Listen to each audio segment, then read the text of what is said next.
శ్రీ గురుభ్యో నమః. దిగంబర దిగంబర దత్తా దిగంబర శ్రీపాద శ్రీవల్లభ దిగంబర శ్రీ నరసింహ సరస్వతి దత్త మహారాజ్. అందరూ ఈ యొక్క కర్మ సిద్ధాంతము కర్మఫలాల గురించి చెప్తున్నారని నేను కూడా చెప్పడానికి నిర్ణయించుకున్నాను. నేను చదువుకునే టైంలో కూడా అంత ఇదిగా నేను రీసెర్చ్ చేయలేదేమో ఈ సిద్ధాంతం గురించి. ఇది ఎంత తెలుసుకోవడం మనం 2 భాగాలు చేసిన అనుకున్నాను. అబ్బా మన యూట్యూబర్లు అందరికీ కర్మ సిద్ధాంతం కోసం తెలియజేశాను, అమ్మాయి అని చక్కలు గుద్దేసుకుందాం అనుకుంటే తీరా చూసేసరికి అందులో చేయమైంది కూడా నేను చెప్పలేకపోయాను. ఆ కర్మ సిద్ధాంతం అనేది చాలా పెద్దది, అది ఎంత చేసినా లోతైంది కూడా, చాలా విశాలమైంది కూడా అనుకోండి, ఏదో ఒకటి. కానీ మనము నా ఉద్దేశం ఒకటే, ఈ వీడియోలో లాస్ట్లోపు ఈ కర్మ సిద్ధాంతాన్ని ఎలా తొలగించవచ్చు అనే విషయాన్ని మాత్రం చెప్పడానికి నేను ఎంచుకున్నాను. అదే ముందే ఎలా తొలగించాలనే విషయాన్ని చెప్తే అసలు కర్మ సిద్ధాంతం గురించి తెలుసుకోకుండా దాన్ని తొలగించడం అనేది సాధ్యం కాదు. కాబట్టి ముందు కర్మ సిద్ధాంతం గురించి చెప్తాం. ఇందులో ఈ కర్మ సిద్ధాంతంలో 3 భాగాలుగా ఉంటాయి. ఒకటి ఆగమ్య, 2 ప్రార్థన, 3 సంచిత. మొదటి సంచిత, ఇది గత జన్మలోంచి ఈ జన్మలోకి వచ్చేది, మనం వస్తున్నప్పుడు తెచ్చుకునేది అనమాట సంచిత కర్మ అనేది. ఏంటంటే మనం ఏదైతే ఇప్పుడు మన యొక్క ఈ ఉందిగా ఈ జన్మకి ముందు కొన్ని జన్మలు ఇస్తూ ఉంటాం, అక్కడ కొన్ని కర్మలు చేసి ఉంటాం కదా, ఆ కర్మలు మనం వస్తూ కొద్దిగా మోసుకొస్తాం. అంటే ఒక విధంగా చెప్పండి, బ్యాంకు అకౌంట్ లాంటిది. బ్యాంక్ అకౌంట్ అంటే వెంటనే అది డిపాజిట్ అనుకోవద్దు, అప్పు లాంటి లోన్. అంటే మనం ఏ నెలకు ఆ లోన్ ఈఎంఐ కట్టకపోతే ఎంత ఒత్తిడి వస్తుందో ఈ యొక్క సంచిత కర్మను కూడా మనం తీర్చుకోకపోతే ఒత్తిడి పెరుగుతూనే ఉంటుంది. మన ఈ జన్మ ఎందుకు వచ్చిందంటే ఈ సంచిత కర్మాన్ని తీర్చుకోవడానికి మాత్రమే ఈ జన్మ ఇస్తాం. అందుకుంటే అంటారు, ఏ రుణం ఉందిరా నీకు నాకును, లేదా ఈ రుణం ఉంది తీరిపోయిందిరా అంటుంటారు పెద్దలు. అవన్నీ కూడా సంచిత యొక్క కర్మలోకి వస్తాయి. ఆ కర్మ తీర్చుకోవడానికి ఈ మానవ జన్మ ఎత్తడం జరిగింది. రెండోది ప్రార్థన కర్మ. ఈ రెండోది ప్రారంభ కర్మ ఏంటంటే ఈ సంచిత కర్మల నుంచి కొన్ని కర్మలు తీసుకుని వాటితో శరీరాన్ని పొందుతారు. ఆ తర్వాత ఈ శరీరం ద్వారా వచ్చిన కర్మల్ని పూర్తి చేసుకోవాలి అని నిర్ణయించుకుంటాం. కానీ ప్రార్థన కర్మ అంటే రెజోల్ బ్యాంక్ అకౌంట్లో సంచిత కర్మలో కొన్నిటిని తెచ్చుకుని శరీరాన్ని ఈ భూమి మీదకి వస్తాం అని చెప్తున్నారు, ఈ ప్రార్థన కర్మ. ఈ మూడోది ఆగమ్య కర్మ. ఈ 2 కర్మల కన్నా అతి పెద్దది ప్రమాదకరం అయింది చెడుది ఈ కర్మ, ఆగమ్య కర్మ. ఈ అగ్రమ భూమికి వచ్చిన తర్వాత మనం ఈ భూమి మీదకి వచ్చిన తర్వాత మనం ఎందుకు వస్తాం? సంచిత యొక్క కర్మల్ని కానీ ప్రార్థన యొక్క కర్మల్ని తీర్చుకోవడానికి వస్తుంటాం. కానీ తిన్నగా ఉంటామా? అది ఉండం. ఇక్కడ ఈ జన్మ ఎత్తిన తర్వాత కూడా కొన్ని పోసేసుకుంటాం. ఈ సంచిత కర్మలో మనం అన్నీ తీర్చుకోవడానికి వస్తామంటే అన్నీ కాదంటే పాపం మన అందరూ ఉంటారు, ఈ కర్మలన్నీ నష్టం అయితే వేయడానికి దేవుని ప్రార్థిస్తూ ఉంటాం కదా. కానీ ఆల్రెడీ అక్కడ ఆయన విడదీసి, బాబు నువ్వు అన్ని మోయలేవు, 1000 ఉంటే అందులో కేవలం 10 మాత్రమే ఇస్తాడు. చూడండి, ఇక్కడ 10 మాత్రమే, 1000 మొత్తం 1000 అయితే మనం 1000 కాక 100 అయినా మనం భరించలేము. కేవలం 10 మాత్రమే మనకి పంపిస్తాడు. సంచిత కర్మ నువ్వు తీర్చవయా 10 అని, తర్వాత జన్మలో తీర్చుగానిలే అని. అంటే ఎంత దయాదాలుడో చూడండి భగవంతుడు. అందుకే కదా మనం ఈ యొక్క ఏదైతే మన ఈ కర్మలన్నీ అనుభవించడంలో బహుశా మనం తెలుగు చేయడం కోసమేమో మనము ఈ రమణ మహర్షి కానీ, చంద్రశేఖర స్వామీజీ కానీ, అలాగే రామకృష్ణ పరమహంస కానీ, వీళ్ళందరూ కూడా ఒరే అబ్బాయి ఈ కర్మలో మనం ఇప్పుడు తీర్చేసుకుంటేనే మంచిది అనే ఉద్దేశంతో, నిజంగా లేకపోతే వాళ్ళు మనం తెలుగు చేయడం, వాళ్ళ యొక్క జీవితాలు ఎప్పుడు కూడా సద్గురు యొక్క జీవితాలు ఎలా ఉంటాయంటే మన తెలుగు చేయడం కోసం మాత్రమే ఉంటాయి. షిరిడీ సాయినాథుడు వాళ్ళు ఎన్ని ఇబ్బందులు పడ్డారు. ఆయన తెలుసుకుంటే పెద్ద లెక్క ఏం కాదు, ఆయన యొక్క ఏదైనా సరే అనారోగ్యం తీసేయడానికి. కానీ మన కర్మని అనుభవించక తప్పదు అని తెలుగు చేయడం కోసమే సద్గురువులు ఈ పని చేశారు. అది బాగా గుర్తుపెట్టుకోండి. మీరెవరు కూడా నా కర్మ ఇంతే అనే మాట ఎవరు అనుకోవద్దు. అలా అనుకున్నట్లయితే అగమ్య కర్మ అని చూస్తారా, అది పెరిగిపోతుంది. ఎందుకంటే మీరు ఇంకా పోసేసుకున్నట్టు అవుతుంది అన్నమాట. అది అగమ్య కర్మ పోసేసుకోవడం అంటే ఏంటి అంటే మనము మన సహనం, మనకు బాగా పనులు చేసి చిరాకుతో పరాకులతో ఉంటాం బాగా. ఉండి అనవసరంగా తిడుతూ ఉంటాం. అప్పుడు కర్మలు పోసేసుకుంటున్నట్టు అవుతుంది. లేదా వాడు అడ్డంగా సంపాదించేసాడరా అని ఎవరినో మనకి చిరాకు పడి ఎవరినో అంటాం. అది ఒకటి. అలాగే మన చూపుతో ఏదైనా మనకి చెడు అలవాటు లేకపోయినా ఒక స్త్రీని చూసి ఒక చెడు చూపుతో గమ్ములు ఏదైనా అనుకున్నాం అనుకోండి, అది కూడా ప్రమాదకరమైంది కర్మ. ఆ కర్మను కూడా అనుభవించవలసి ఉంటుంది. ఇంత ఎదుటి వారి కోరికల్ని తెచ్చుకొని కొత్త ఆలోచనలు కొత్త పనులు చేస్తూ ఉంటాం.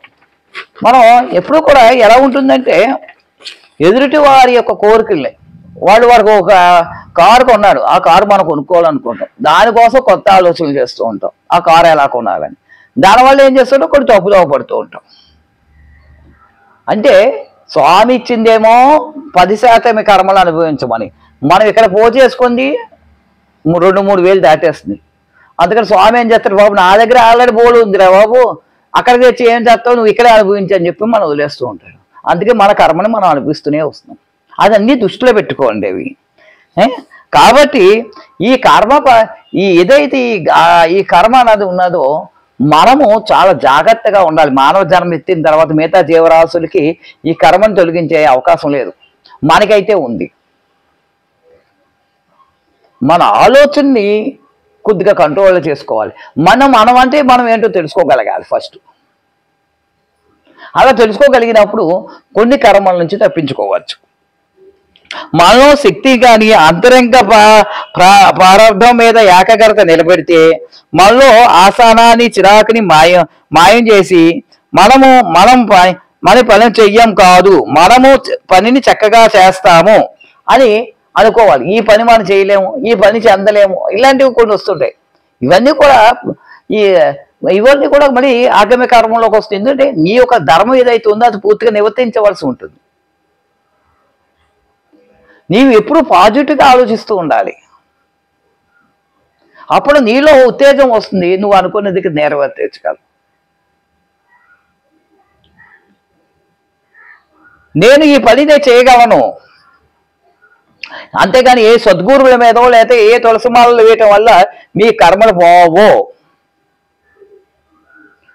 మీరు దేవునికి ఎన్ని పూజలు చేసినా ఉపయోగం ఉండదు నీ మనసుని ఏకాగ్రతంగా ఉంచుకోకపోతే, నీ ఆలోచనల్ని కంట్రోల్ చేసుకోకపోతే.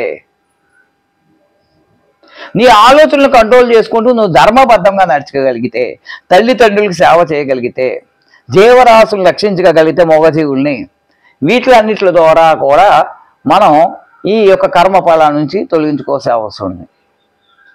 ఒకటి గమనించండి, నేను ఇందాక కూడా చెప్పా, గత జన్మ యొక్క పాపకర్మలు కేవలం 10 ఉంటాయి. నువ్వు ఈ జన్మలో చేసుకున్న కర్మలే నువ్వు ఎక్కువ అనుభవిస్తున్నావు. అది 10% ఉంటే ఇప్పుడు నువ్వు భూమి మీదకి వచ్చిన తర్వాత అనేకమైన పాపకర్మలు చేస్తున్నావు. నేను ఏమి చేయట్లేదని అనుకుంటున్నాను, నీ ఆలోచన కూడా తప్పే. ఎదుటి వారిని అవమానపరచడం చాలా తప్పు. ఎదుటి వారిని ఎగతాళి చేయడం ఇంకా తప్పు. వారి స్థితిగతుల గురించి నువ్వు ఎగతాళి చేయడం మహాపాపం. నువ్వు అది అనుభవించవలసి ఉంటుంది. మీకు ఇంకా ముఖ్యంగా నాకు వచ్చే అవకాశం ఉంటే వచ్చే వీడియోలో ఏ కర్మ చేస్తే ఏ రోగం వస్తుంది అన్నది కూడా కర్మ సిద్ధాంతాలు వివరంగా ఉంది, అది కూడా తెలియచేస్తారు. భక్తులారా, శ్రీపాద వల్లభ భక్తులందరికీ నేను చెప్పేది ఒకటే, మన కర్మ ఫలాన్ని ఈజీగా తొలగించుకోవడానికి ఒకే ఒక ఏకైక మార్గం ఏంటంటే మనము స్వామివారి మీద పూర్తిగా దృష్టి పెడుతూ ధర్మబద్ధంగా నడుచుకోగలగాలి. ఎవరిని కూడా ఎగతాళి చేయటం కానీ అవమానపరచడం కానీ చేయదు.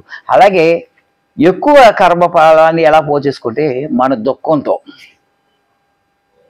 ఎక్కడైతే నువ్వు దుఃఖంతో ఉన్నావో, ఎక్కడైతే నువ్వు అసహనంతో ఉన్నావో, ఎక్కడైతే నువ్వు చిరాకు పరాకులు పడుతున్నావో నీ యొక్క పాపకర్మం పెరిగిపోతూ ఉంటుంది. అది శ్రీపాద వల్లభుడు యొక్క మన దత్తాత్రేయుడి దగ్గర కూర్చుని ఇంకా ఏడుస్తున్నావు అంటే నీ పాపకర్మ ఇంకా పెరిగిపోయినట్టే. కాబట్టి నువ్వు సహనంతో ఉండు, ఓర్పు వహించు. నువ్వు ఏ విధంగా నీ ఒకవేళ అప్పులు ఎక్కువగా ఉంటే అప్పులు ఎలా తీర్చగలవో ఆలోచించు, దానికి మార్గం ఉంది. నీవు ఒకవేళ నీ కుటుంబ అభివృద్ధిలోకి రావట్లేదంటే, నా కుటుంబ అభివృద్ధిలోకి రావాలంటే ఏ విధంగా ఉండాలో ఆలోచించు. కాబట్టి ఒకటే చెప్తాను, నువ్వు ఎన్ని కష్టాల్లో ఉన్నా ఎన్ని బాధల్లో ఉన్నా ఏడుస్తూ కూర్చుంటే నీకు ఆలోచన కనపడదు, పాపకర్మ పెరిగిపోతుంది. కాబట్టి దుఃఖాన్ని ఆపు, నువ్వు నీ జీవితంలో ఏం సాధించగలవో ఆలోచించు. మన కుటుంబంలో అనేకమైన ఇబ్బందులు ఎదుర్కొన్నప్పుడు అప్పులు పడుతున్నప్పుడు అందరూ కలిసి కూర్చుని ఏడవడం కాదు, ఒక్కసారి మన కుటుంబం ఈ అప్పుల నుంచి ఎలా బయటపడాలి, దాని మార్గం ఏంటి, అక్కడితో నీ జీవితం ముగిసిపోకూడదు. అక్కడతో నీ జీవితం ప్రారంభమైంది అనుకో, ఏదో అయిపోయింది అబ్బా ఇప్పటికే 100 కోట్లు అప్పు చేసేసావు, ఇక్కడితో నా జీవితం ముగిసిపోలేదు. 100 కోట్లు అప్పు చేయగలిగావంటే 100 కోట్లు నేను సంపాదించగలను కదా అని ఆలోచించు. నువ్వు ఆ రీతిలో మార్గానికి వెళ్ళు, అప్పుడు నీ కర్మని నువ్వు తొలగించుకునేవాడు అవుతావు. నీలో ఉన్న నీ అరిచేతిలో ఉంది నీ కర్మను తొలగించడం అన్నది. అంతేకాని యోగులు స్వామీజులు వీళ్ళందరూ వెనకాల తిరగడం వల్ల ఫలితం కన్నా లేదు. అంటే వాడి యోగతే. కానీ ఒకటి మాత్రం చెప్తాను, మహానుభావుని దర్శనం చేసుకుంటే చాలా మంచిది. కానీ కొంతమంది వేరే రకంగా ఉన్నారు కాబట్టి ఆలోచించండి. చక్కగా మీ పాప కర్మని మీరే తొలగించుకోవచ్చు. మీరు పూర్తి బాధ్యతగా ఉండండి, ఇది నేను చేయగలను, ఇది చెందగలను అని. ఇవే కాదు, నేను ఇంకా అనేకమైన విషయాలు తెలియజేస్తాను మీకు ముందు. పాపకర్మల గురించి లాస్ట్ని ఇంకొక వీడియో చేసి అది ముగిస్తాను నెక్స్ట్ వీడియోలో. జయ గురుదేవ దత్త.